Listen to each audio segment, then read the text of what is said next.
questions more so than answers moving forward. But we do know the general players that are going to come into effect when we talk about where this goes next. Yeah, it's all about that ridge to the north. And if we look at what is north of Puerto Rico and the Virgin Islands and Dorian right now, there's a weakness in the ridge, and the ridge is off to the north east of the system, so it's steering it in this direction. It's going to round that ridge, but watch what happens when this ridge starts to take residence up north of this system.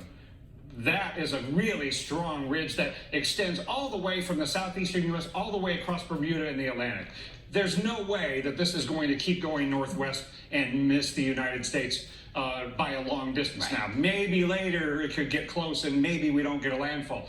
But when you look into Sunday, when we're closer to landfall, you're getting to a weaker part of the ridge. Now, what that means is the forward speed will still generally head westward, but it'll slow down. And we'll talk about the ramifications of that later. But because ridging is probably going to stay in place, that's why Florida has such a strong chance of getting a landfall. And in this particular European model run, it has it going over southern Florida into the Gulf of Mexico, but that's not a guarantee. Look at all these different European model solutions, Alex. There is a lot of spread, so a lot of options, although you did mention, and when we look at this, a lot of those focused over Florida. Yeah, landfall could occur anywhere on the east coast of Florida. Nobody on the east coast of Florida is off hook for that. And it also could slow down and meander here. It could get across into the Gulf and then slow down and meander there. So a lot of possibilities here. We don't know exactly who's going to get it, but it looks like somebody in Florida will get a landfall. Absolutely.